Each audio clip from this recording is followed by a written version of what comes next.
विधि के पिताजी एक बिजनेसमैन थे और अप्सा के अब्बू कपड़ों की कसीदेकारी में गुजारे लायक कमा लेते थे। लेकिन इसके बावजूद वो दोनों पक्की सहेलियां थीं। विधि हिंदू थी और अप्सा मुस्लिम। उसके बावजूद भी दोनों का प्यार बेमिसाल था। एक दिन अप्सा क्लास में उदास बैठी थी।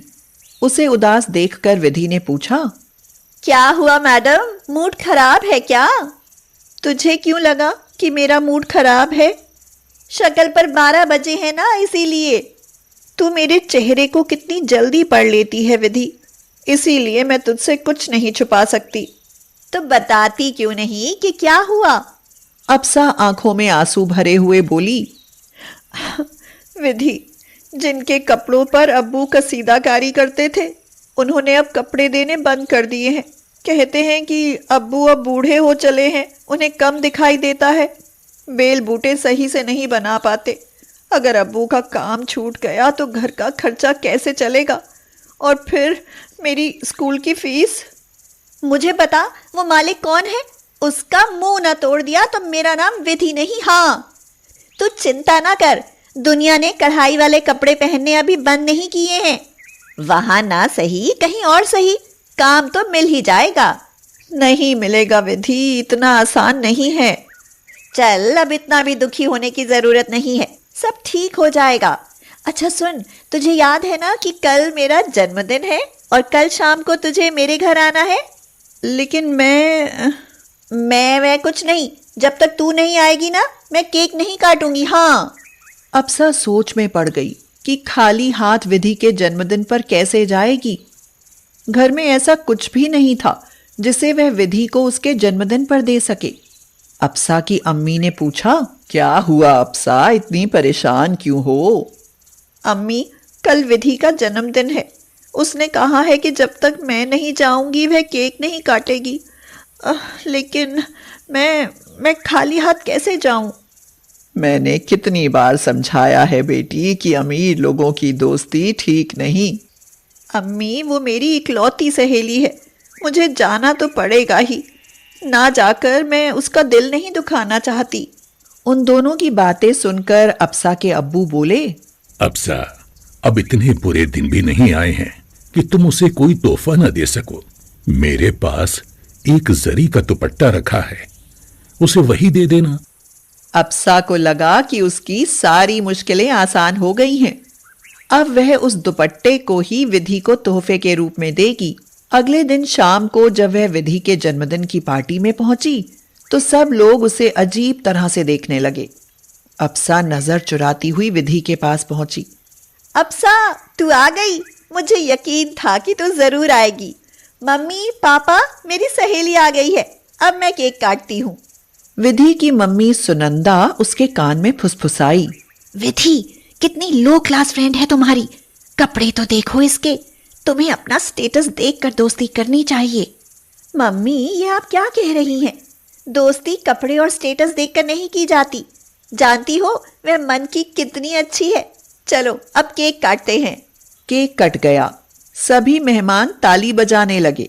सभी लोग विधि को गिफ्ट दे रहे थे, लेकिन अप्सा अपना गिफ्ट हाथों में लेकर कमर के पीछे छिपाई खड़ी थी। अप्सा को उसे वह दुपट्टा देने में शर्म आ रही थी। विधि ने कहा, अरे अप्सा, लगता है तू भी मेरे लिए गिफ्ट लेकर आई है। लगता है मुझे देना नहीं है, वापस लेकर जाएगी क्या? अप्सा ने कांपते हाथों से वह दुपट्टा विधि को दे दिया। विधि वह दुपट्टा देखकर बहुत खुश हुई। हाय, बहुत ही प्यारा दुपट्टा है अप्सा, मैं इसे हमेशा संभाल कर रखूंगी। मम्मी, देखो तो जरा, अप्सा मेरे लिए कितना सुंदर गिफ्ट लाई है। सुनंदा ने वह दुपट्टा विधि के हाथ से लेकर फेंक दिया और बोली, विधि, तुम ये दुपट्टा ओढ़ोगी? इतना घटिया और चीप दुपट्टा, इसमें से बदबू आ रही है। ए लड़की, इसे लेकर चली जाओ यहाँ से। सामने वाले की हैसियत देखकर गिफ्ट दिया जाता है। मम्मी, क्या कह रही हैं आप? ये मेरे लिए यहाँ मिले सभी गिफ्ट से बेशकीमती है। ये बदबू नहीं, इसके अब्बू की मेहनत की खुशबू है, लेकिन आप नहीं समझेंगी। विधि की माँ ने उसके मुंह पर चांटा मारते हुए कहा, इस जैसी गंदी लड़की के साथ रहकर ये भी भूल गई है कि बड़ों से कैसे बातें करते हैं। इससे पहले कि विधि कुछ कहती, अप्सा वह दुपट्टा उठाकर वहां से रोती हुई चली गई। विधि को बहुत दुख हुआ। कई दिन अप्सा स्कूल भी नहीं आई और ना ही उसकी कोई खबर मिली। उस दिन उनका 12वीं का रिजल्ट आने वाला था, लेकिन अप्सा रिजल्ट लेने भी नहीं आई। उसने 12वीं में टॉप किया था। विधि ने सोचा कि उसके घर जाकर ही उससे माफी मांगकर बात करती हूँ। वह जब अप्सा के घर पहुंची तो पता चला कि वहां ताला लगा है। पड़ोसियों ने बताया कि वो लोग ये घर बेचकर चले गए।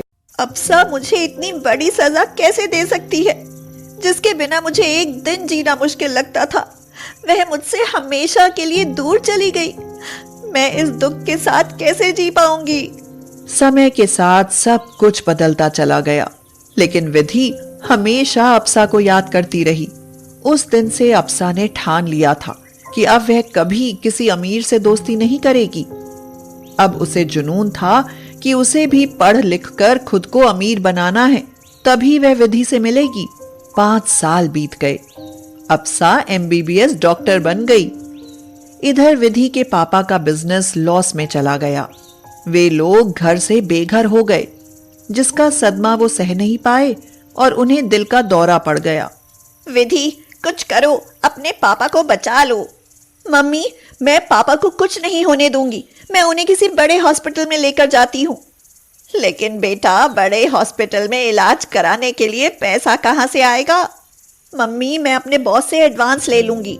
अगर तुम्हारी जॉब नहीं होती तो हमारा गुजारा कैसे होता विधि? मम्मी, इन सब बातों का समय नहीं है। पापा को जल्दी हॉस्पिटल ले जाना होगा, जल्दी। संयोग से विधि अपने पापा को अप्सा के ही हॉस्पिटल में ले गई। डॉक्टर ने कहा, देखिए मैम, आप पहले 30,000 रुपए जमा करा दीजिए ताकि हम ट्रीटमेंट शुरू कर सकें। 30,000? डॉक्टर, मैं लेकर आती हूँ। आप इलाज शुरू कीजिए। नहीं मैम, जब तक आप फीस जमा नहीं करेंगे तब तक इलाज शुरू नहीं होगा। इन्हें मेजर हार्ट अटैक आया है। पेशेंट की हालत ज्यादा खराब है। सुनंदा रोने लगी और कहने लगी, प्लीज आप इलाज शुरू कीजिए, वरना ये मर जाएंगे। अभी पैसों का इंतजाम करने में थोड़ा समय लगेगा। अरे बड़ी डॉक्टर आ गई, आप उनसे ही बात कीजिए।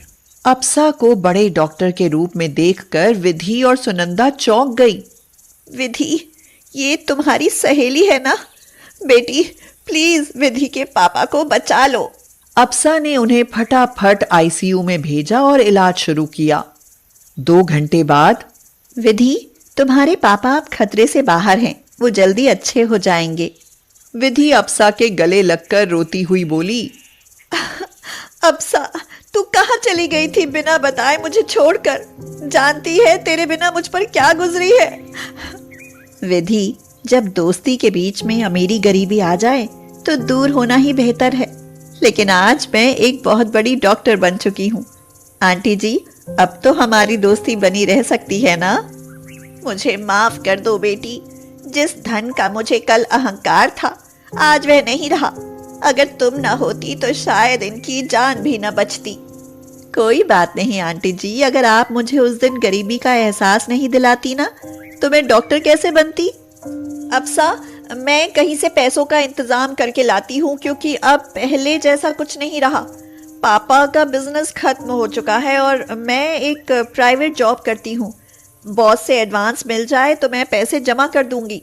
पागल, तुझे क्या लगता है कि मैं पैसे लूंगी? नहीं, बस अंकल जी अच्छे हो जाएं, मेरे लिए यही मेरी फीस होगी। मेरी आंखों से अमीर गरीब का पर्दा हट गया है।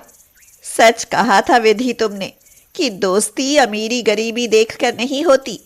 सच, अप्सा दिल की बहुत अच्छी है। खुशी के इस माहौल में दोनों सहेलियां गले लग गईं और फिर उनकी दोस्ती अमीरी गरीबी की एक मिसाल बनी।